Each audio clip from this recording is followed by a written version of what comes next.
Law enforcement officers often find some crazy things throughout their careers, ranging from strange to highly illegal. Here are some of the most insane discoveries ever made in law enforcement. Officers in Ohio are called to a home after reports that a woman is tied up in the basement. The man, Delonte, also known as Blessed, has the cops on high alert right away.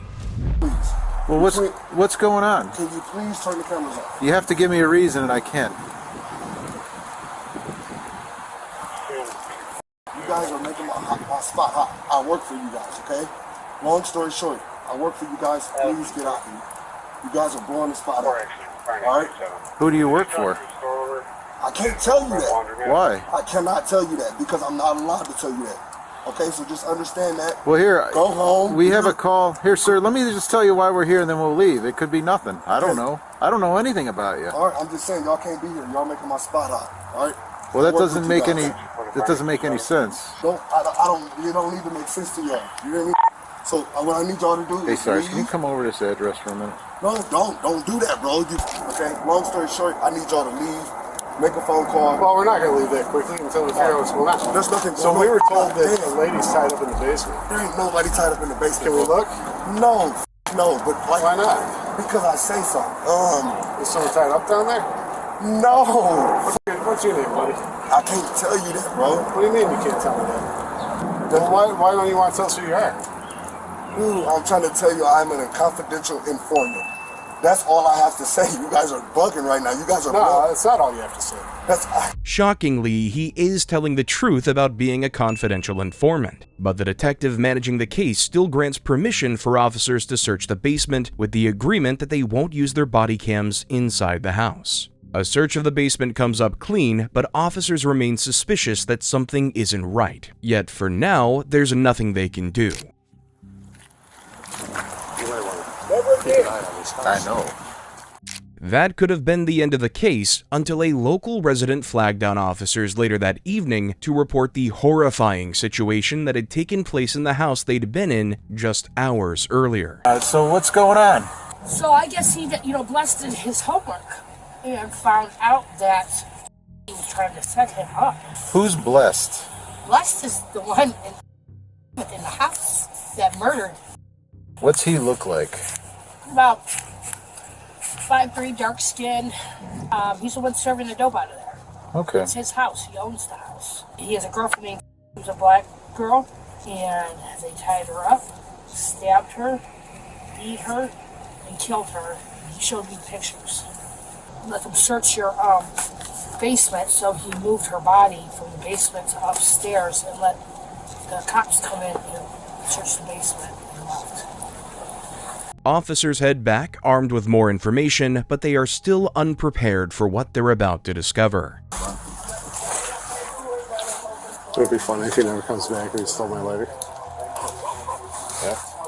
Again, officers hear music being played, apparently to cover up sounds. Officers now begin hearing moans coming from another room. Realizing the victim may still be alive, they spring into action trying to locate her. All right, we're looking. Hey, how do you get to her? In the black box? Yeah. Oh my God, dude. Yeah. Step up, EMS. Are you injured besides that? I'm paralyzed. You're paralyzed. I'm paralyzed. What's your name? EMS is en route. Are you cold? I hurt. You hurt? All right, we want to get you out of there, but I'm afraid to move you. I'm going to let EMS do all that, okay? I hurt so bad. What did he do to you? Pick me punch. He did what? Pick me Hey, Scott, you want fire to come? At least get her upright and start her backwards. She says she's paralyzed. I don't know. I know, but we got fire here. They can. Are they here? No, EMS. We got no QTA on EMS. They've been dispatched. Huh? Did he stab you? Where are you stabbed, do you think? Your arm? All right. Did he sexually assault you at all? No. Okay. The now paralyzed victim is taken to the hospital for treatment as officers interrogate Delonte. He shows no remorse for his actions and talks as if he simply had no choice but to torture and paralyze this woman. It's a bad time, but like everything that went through, like the time where you were together, like what happened during those days. I just punched on her, slapped on her till her good. Punched on her, slapped on her, punched on her, slapped on her. Okay. Punched on her, slapped on her, moved her from the basement to another room. Fed her, showered her, gave her some water, put a blanket over her. I'm just telling you the truth, bro. No, that's fine. Was I raping her? No. Okay. Was that what you about to ask me? No, I thought you about to ask me. No, like were you giving her drugs and stuff like that? Why would I give her my drugs? Why the would I do that? Man. I didn't know Yeah, that. hell no. Don't be hard on officers laughing and joking with Delonte. This technique helps get the suspect to drop his guard and hopefully share more information. Delonte continues to show little remorse or respect. Here he is swearing at the judge for increasing his bond. $750,000? That's correct, and there's also a probation hold. Well, okay, can y'all lift the hold and at least let me try to hold time? I don't think nobody in the courtroom got $750,000. You'll have to speak with the judge assigned to this case, which is Judge Holly Young. I'm off the fire. I need a new judge. I need a site judge and everything. That's crazy. Why y'all open on fire?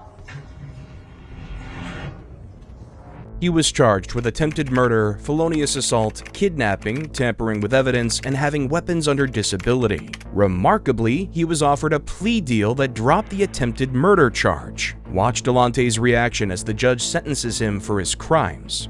Count 2, 8 years. Count 4, 8 years is the minimum, the minimum sentence to impose. 12 years is the maximum.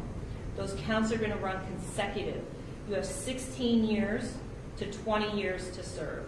He's ordered remanded and transported. As for the victim, she remains in need of round-the-clock care, but says she's leaning on her faith to get through her recovery. Would you feel comfortable having Delonte as your neighbor in 15 years? Officers in Oklahoma thought they were helping locate a runaway child. After finding the malnourished young girl, they learn the real discovery is the monster she was running from. Officers begin to realize this case might not be as simple as it looked on the surface. Don't run or I'll chase you and put you in handcuffs. I know you don't. Let's go talk about it.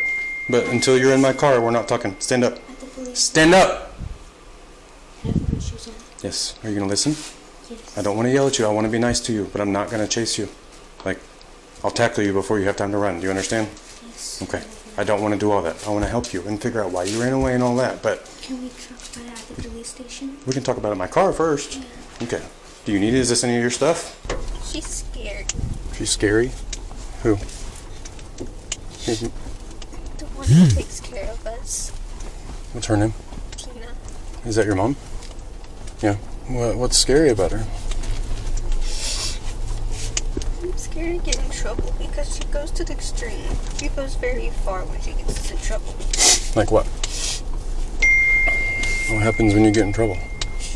Sometimes she locks us in a closet. Locks you in a closet? For how long? The longest I've been here has been like 4 days. 4 days? When did that happen? Most recently? It was last year. It was around Easter. And what did you get in trouble for that made that happen? I was sneaking my sister's food. You were making them food? I was sneaking my sister's food that she gets from school. Why'd you get in trouble for that? Because I'm not supposed to. Make food? No, my sister, my little sister, she was bringing like snacks from school. Yeah. And I was having her keep it in the bedroom so I could have some. And so when she figured it out, she tased me and locked me in a closet for 4 days. She tased you? Immediately, they start investigating the child's foster mom. Have you ever locked your kids in the closet? No. Okay. Why would they tell me they've been locked in the closet? All of my kids said that. More than one. No. I've never locked any of my kids in the closet. Okay. Sadly, they're about to discover the girl's accusations were just the beginning of what she's been through. One of the children in Tina's care wrote a letter detailing a time she allegedly had scissors held to her throat. The officers listen on as more details of the children's horrific situation are uncovered. Tell me about this. Okay. This one right here, I did take away the drinks from her because she was sneaking them. The officer, a father himself, understandably grows angry and frustrated as he realizes the woman sitting before him may have withheld food from growing children. He then reads a heartbreaking passage from one of the letters the young girl had written as a prayer to God. Dear God, I think she's going to kill me. I didn't do anything. You and I both know that. I have been talking to you, praying, and trying to be polite, helpful, and respectful. I've been shutting out all the bad thoughts, but it's no use. But I won't let their negativity and discouragement stop me. This is my year for as long as I'm alive. I'm going to change, but I won't let anyone stop me. I want to change, but if she kills me, I know that I was making changes to make me better. I'm going to be kind and respectful still. She held scissors to my throat. Scissors, underlined, to my throat. She left bruises on my neck, along with cuts from her nails. She cut inside of my lip, and now one of my front teeth is moving slightly. My nose is clogged with blood, and my ear is bright red with plenty of scratches on it. And it hurts so bad. I can't lay on that side of my head. You know I could get her in trouble for that. And the fact that she said, I'm going to kill her with at least 2 people besides me that can verify that. Then she whispered to me, if Katrina didn't stop me, I would have choked you till you passed out. And I'm the sick, twisted one, but no, I'm gonna stay here just to prove what I can change. Tina admits she hasn't taken the children to the doctor and has been locking up food, but the officer is determined to uncover the full extent of her abuse. If they're not skipping meals and if they're getting fed enough, I wouldn't be able to see their bones through their skin like that. If they're skinny because there's something wrong with them, they need to go to the doctor. If they're skinny because you're not feeding them, you need to go to prison. Right? Right. The officer is almost brought to tears at the thought of what these kids have been through, but Tina seems to believe the children are to blame. Doesn't mean it's not there. I know, but she covers herself. She does. I've been trying to get her to do more, drink more, eat more, and everything. Give her Gatorade, said maybe you need some electrolytes. I did. Started buying more oranges and apples, nutrients, bought more canned food. Hey, you need to eat some vegetables. I have. And then you keep it all locked up and you don't let them have snacks until you get home. Well, I'm always home. Now. In a show of remarkable restraint and professionalism, the officer realizes his emotions are about to get the best of him, so he pauses the interview before saying something he might regret. I'm sure many of us watching would have more than a few choice words for Tina. Quit this interview so I can calm down. You're okay. I appreciate you speaking with me. No. As he's about to leave, the officer remembers one of the darker allegations the children made and knows he has to confront Tina about it. Her lighthearted response is astonishing. I do need to ask you a couple more questions. Yes. Several of your kids confirmed that you have tased one of these kids with that taser. No, as I was telling her earlier, we do the bzz, bzz, bzz, right? Yeah. And we even do it with the dogs. Bzz, bzz, bzz. So physically, bzz, no, I'm not. Like how close have you put it to the kids? One time I got real close on accident because we were playing around. But as far as, no. Okay, then the bzz, bzz, bzz game, like how close are you? Oh, not that close. I know, but you're not telling me the distance, Oh. like with inches? That's like 6 inches is what you just showed Yeah, me. we pop it. Bzz, like, oh, it's like, did you find it? I did. Yeah, it's little. It don't hit them.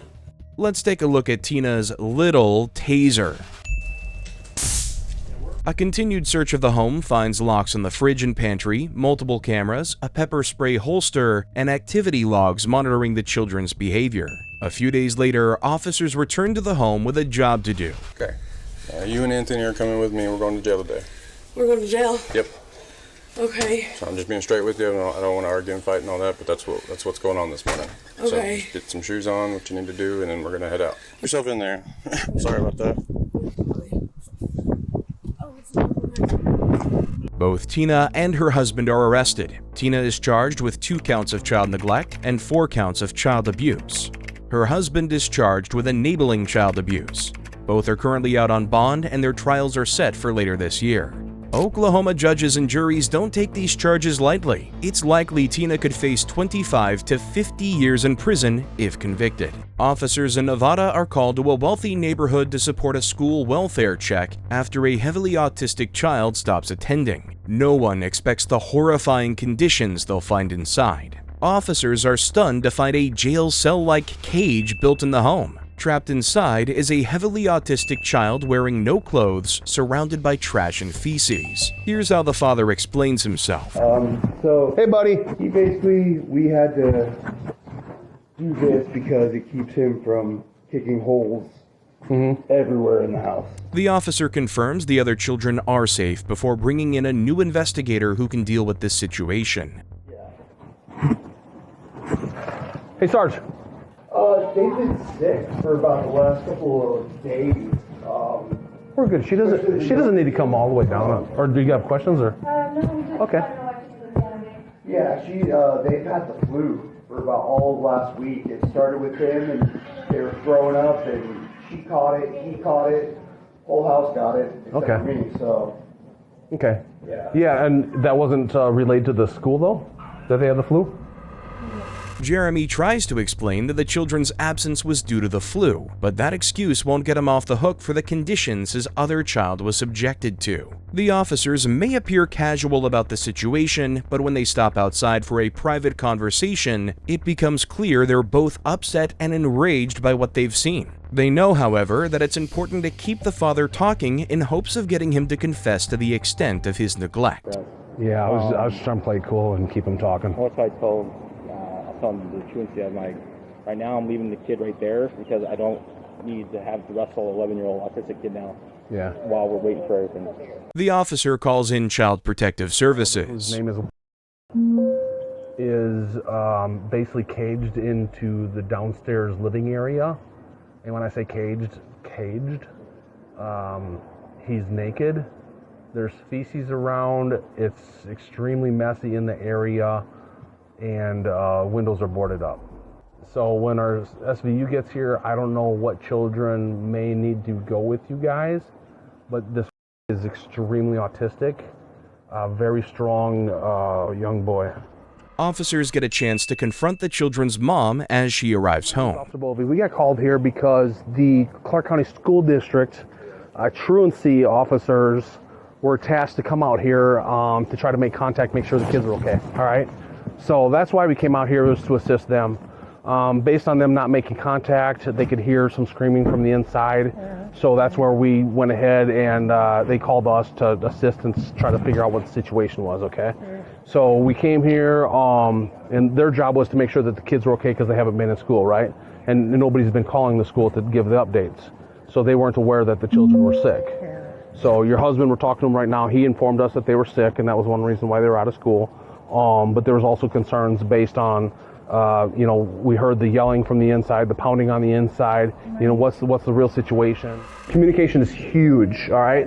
So no matter what, call the school, because I've even had like casinos call us to check on employees. Okay. Casinos, adults, check on their adults. Yeah. Because the adults didn't call in sick or this or that, and it's been 2 days. So we even have, big corporations calling on adults, employees, to make sure they're okay. Okay. So big thing is communication. Call the school, say, hey, she's not feeling well, stomach flu. Okay. Be out for 1 day, maybe 5 days or whatever. Same with whatever other children. Okay. So that way they have an understanding what's taking place. After offering the father advice, trained officers arrive to support the child, and we get our first look at the conditions he's been locked into. Do you like this room? Hey, buddy. Do you like this room? Out? Yeah. You want the gate open?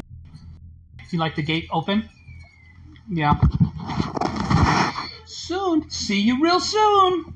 Soon. Gate open. Yeah, soon. Gate open. This child is eventually freed and taken into the custody of Child Protective Services. Both parents are charged with 1 count of child abuse and neglect. The couple later pleads guilty to a misdemeanor child neglect charge and is each sentenced to 1 year of probation. Officers in Wisconsin are called to a potential domestic abuse case after an ex-lover broke a restraining order. They're shocked by what they discover on arrival. Upon arrival, the officer faces a man carrying a lighter and a can of gasoline. He's not sure if the woman who made the original call is still in the house. Fire started. Get the away from me. Dude. Get on this hose or I'll keep doing it. Get.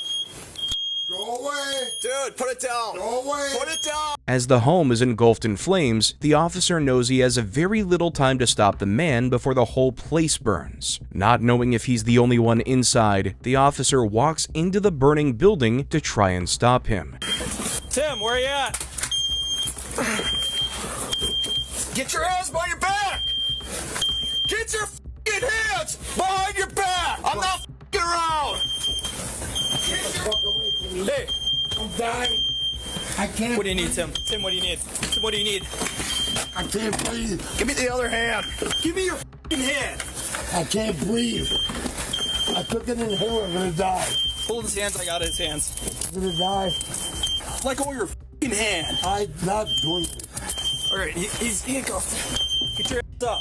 As smoke begins to fill the home, officers realize they're in a very difficult situation. They have a suspect who refuses to leave the burning building and claims he's ingested something that will kill him. Time is running out. Just a few more seconds of smoke inhalation could prove fatal. They make a split-second decision to secure the now handcuffed man in a room away from the smoke and fire before escaping themselves.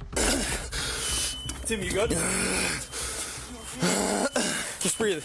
145 dispatch, he's handcuffed inside the residence. We had to evacuate.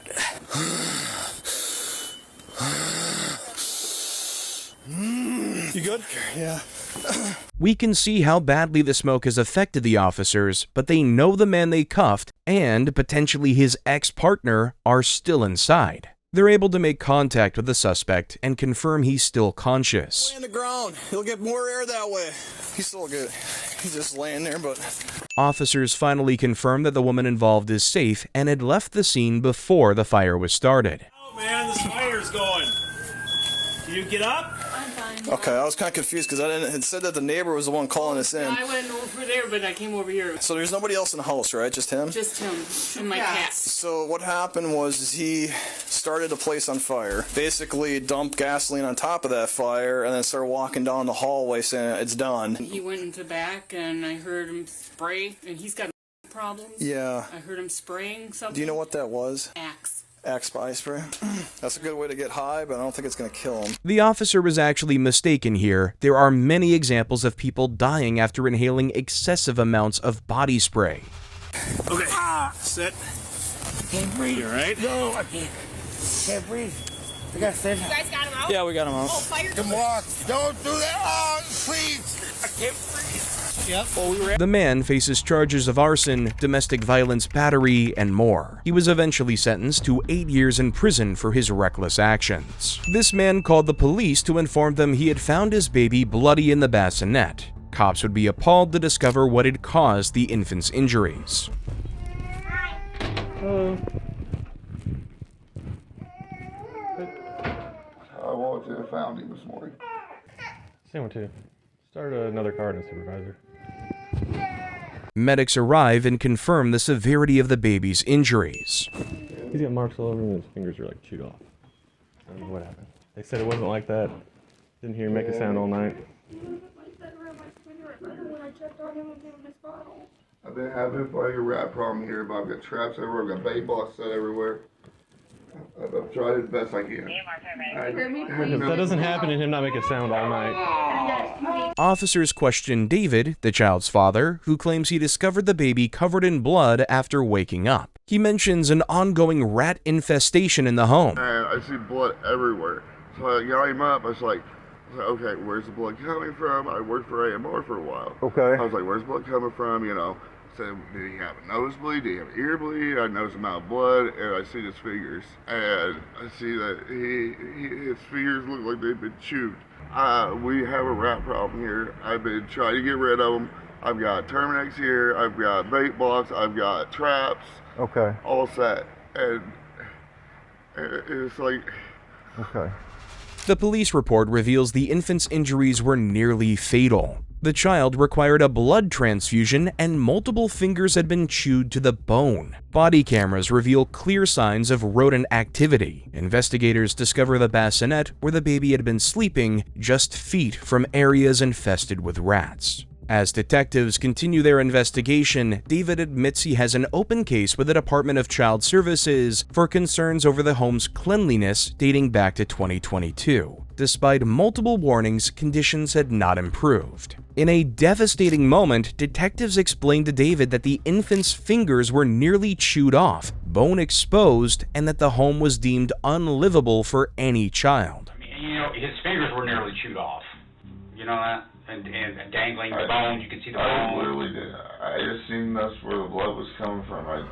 Ultimately, David is convicted by a jury of neglect of a dependent resulting in serious injury and sentenced to 16 years in prison. His wife Angel pleads guilty to 1 count of neglect and receives a 4-year sentence, partially suspended to probation. Make sure to subscribe to see more of the shocking discoveries officers face as part of the job.